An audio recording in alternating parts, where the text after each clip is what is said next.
그래서 이거는 이제 형태하고 색깔하고 몇 개 어떠한 구조하고 이것 때문에 이제 해놓은 거니까 형태는 자 지붕 이렇게 생각하고 지붕 내가 지금 이건 건축을 했으니까 일본 건축들은 보면 쫙 이렇게 생겼지. 쫙. 끝에만 살짝 올라갔어. 중국은 북방으로 가면 한국과 비슷해. 근데 남방으로 가거나 정원 문화에 있어. 중국의 정원 문화에 있는 건축들은 끝에가 이렇게 쫙 이렇게 올라갔어. 그러니까 중국에 있는 것들은 나야 이렇게 올라가 있고 일본은 뭘 말을 못 하겠는 거지. 그래서 찍 이렇게 돼 있는데 한국은 지으면서 우와 대충 좀 올려봐봐 괜찮네 이래가지고 이렇게 생겼어. 그래서 끈을 놓고 보면 빳빳하게 땡긴 건 일본이고 좀 놓으면 한국이고 많이 내려놓으면 중국이 돼.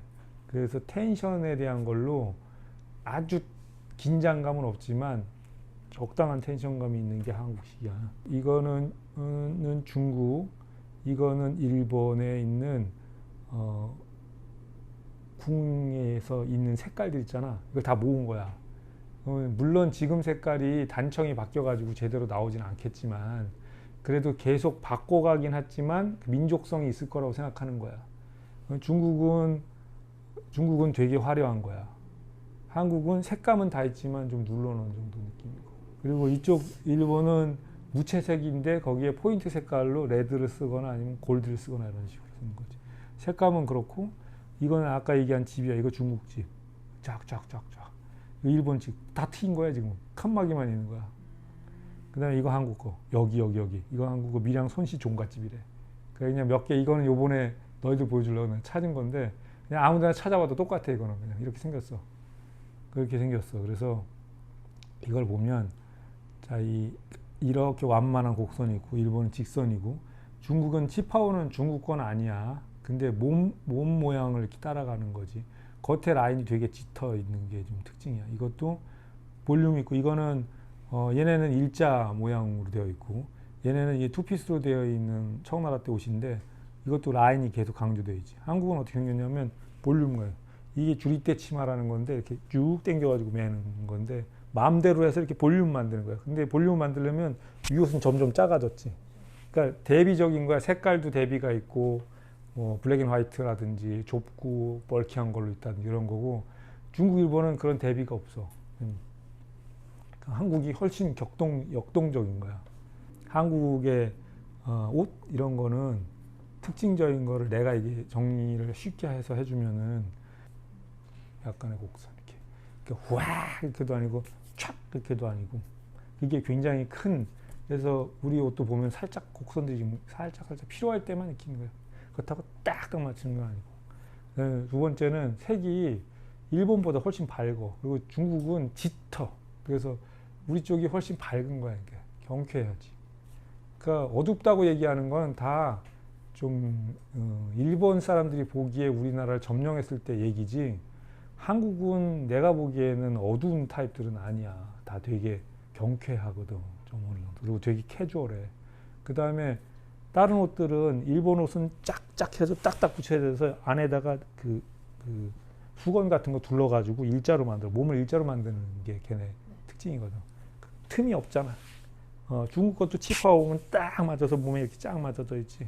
근데 한복은 헐렁헐렁하지. 여유가 있는 거야. 여유가 좀 많고 막 움직이는 것들을 좋아하는 거야. 딱 모양이 갖춰져 있는 게 아니고 움직일 때마다. 그리고 활동성에 대한 얘기는 중국 옷이나 일본 옷 잘 봐봐. 활동성이 있어 보여? 일본 이렇게 걸어야 되고 중국도 이만해.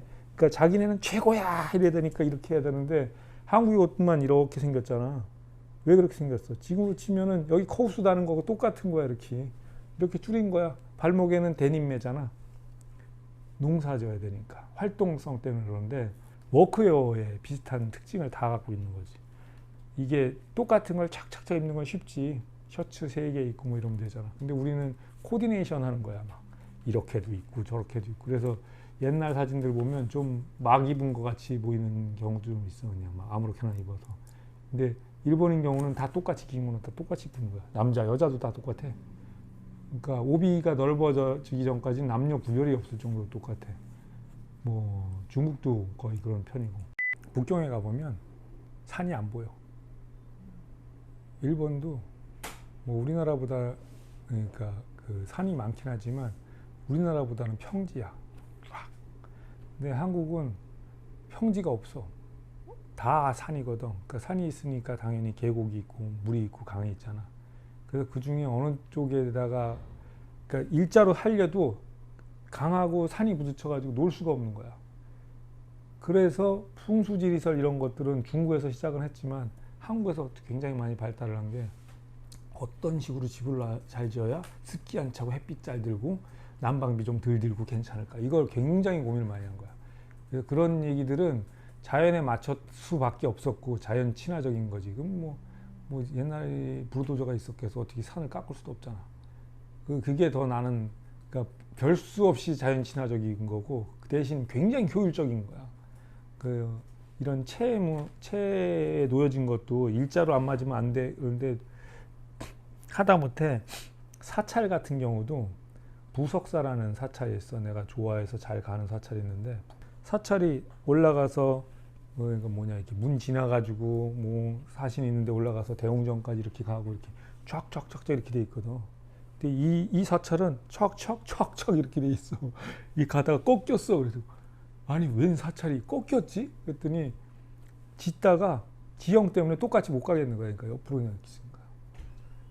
그러니까 그러고 나서 이렇게 보니까 되도록이면 똑바로 지으려고 그러는데 안 되면 꺾어 그냥 맞춰서.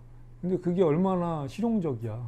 그러니까 한국의 문화는 과시 문화나 이런 거보다 훨씬 실용적이야. 그래서 굉장히 과시적인 게 다른 나라에 비해서 적은 거야. 아까 얘기한 일본은 극과 극이라고 그랬잖아. 그러니까 그게 무슨 못 살아서 그렇고 이런 것도 있어. 산이 그래서 그런 것도 있고 다 그런데 자연 지리의 힘 뭐 이런 거 있잖아. 지리가 생긴 거에 따라서 살지 사람이 지리를 못 바꿔. 자연을 어떻게 바꾸냐. 자연에 따랐어요가 중요한 게 아니고 자연이 그렇게 우리를 만든 거야. 그러니까 한국이 처한 상황도 자연 때문에 지리적인 문제 때문에 그런 거고 뭐 다른 뭐 여기에 뭐 기후 문제나 이런 것들도 굉장히 많거든. 기후 문제도 있고 뭐 문화나 뭐 습색이나 뭐 굉장히 많아. 습관적인 것들도 있고 뭐 되게 많은데 결국에는 내 생각에는 이런 이유들 때문에 경쾌하고 캐주얼하고 실용적이고 뭐 그다음에 여유가 있고 뭐 이런 방향의 것들이 한국의 의식주 문화에 영향을 미쳤다는 거지. 지금 한류나 뭐 이런 것들에 대해서 실제로 보여지는 것들이 현재에선 되게 중요하겠지만 앞으로의 얘기를 하려면 과거가 있고 현재가 있어야지 이렇게 미래로 갈 거 아니냐. 그러니까 이 지금까지 왔던 것들이 잘못되니 잘잘못이니 이런 게 문제가 아니야. 그냥 그건 그렇게 지나온 거야.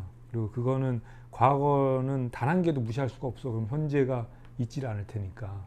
그러니까 그 부분에 대해서 연속선상의 좋은 미래에 대한 거를 찾아야 된다라고 난 생각을 합니다.